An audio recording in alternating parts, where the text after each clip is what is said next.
करेंगे लखीमपुर खीरी का, जहां पर मुख्यमंत्री योगी आदित्यनाथ संबोधित कर रहे हैं। गोरखपुर से सटे हुए जो आज संत कबीरनगर जनपद है, उस जनपद के मगहर के बारे में ये मान्यता थी कि वहां पर कोई मरता है तो सो नरक मिलता है। तो कबीरदास जी ने कहा कि मैं वही मगहर जाऊंगा, और वे मगहर गए।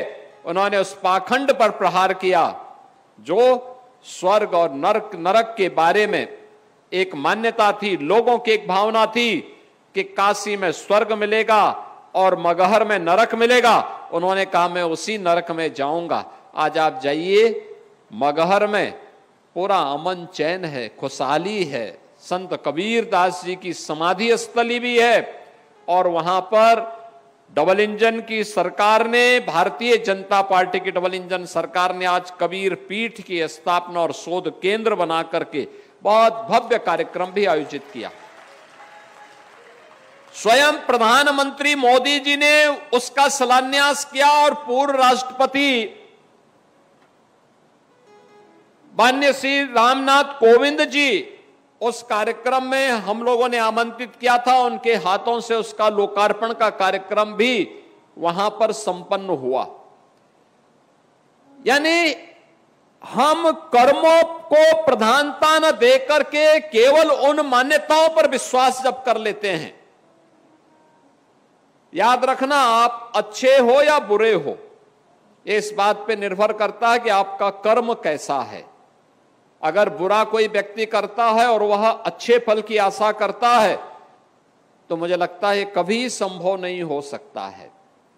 हमें अच्छा करना चाहिए, अच्छे फल हमें प्राप्त होंगे। और भगवान कृष्ण ने गीता में भी यही कहा था, कर्मण्ये वाधिका रस्ते मां फलेषु कदाचन। यानी कर्म सब कुछ है, हमें अपने कर्म पर विश्वास करना चाहिए। कर्म कौन? जो निष्काम हो। फल की चिंता मत करिए, वह तो आपको अपने आप ही प्राप्त होगा। आप बताइए ना, अगर आप बबूल का पेड़ लगाएंगे और उम्मीद करेंगे कि उसमें आम आएंगे, तो क्या आम आ जाएंगे? नहीं आएगा।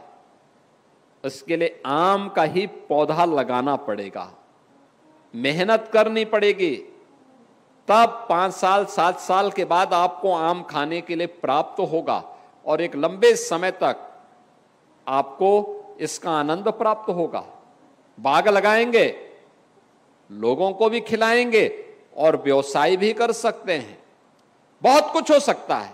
ये कर्म पर निर्भर करता है, जैसा करेंगे वैसा फल प्राप्त करेंगे। और यही हमारे इन पूज्य संतों की वाणी रही है।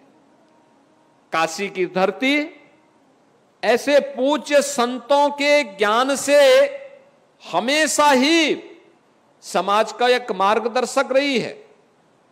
उसी काशी में संत कबीरदास जी का जन्म होता है, उसी काशी में सदगुरु रविदास जी महाराज का उनका प्रकट का स्थली भी वही काशी है।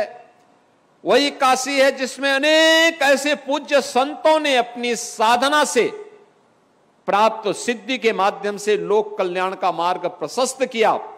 और देश के अंदर भी संत कबीर की इस परंपरा में अनेक ऐसे संत आज भी देश और दुनिया के अंदर लगातार उनकी वाणियों के माध्यम से समाज का मार्गदर्शन कर रहे हैं।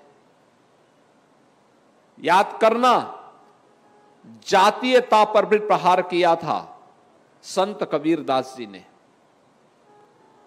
और उस समय भी उन्होंने बहुत कुछ किया था। उनके पूज्य गुरुदेव जगत गुरु रामानंदाचार्य ने उस समय उन्होंने इस बारे में कहा था, जातीय विसंगतियों पर और उस समय की छुआछूत और अस्पृश्यता के भाव पर भी उन्होंने बहुत प्रभावी हमला किया था। उन्होंने उस समय कहा था कि जाति पाति पूछे नहीं कोई, हरि को भजे सो हरि का होई। यानी जो ये जाति पाति का बंधन जब तक टूटेगा नहीं, ये देश की गुलामी का कारण था। यानी जो देश की गुलामी का कारण रहा हो, जिसके कारण हमारा अस्तित्व संकट में खड़ा हुआ था, जिन कारणों से हमारी आस्था पर प्रहार हो रहा था, जिन कारणों से हमारे धर्मस्थल अपवित्र हुए थे,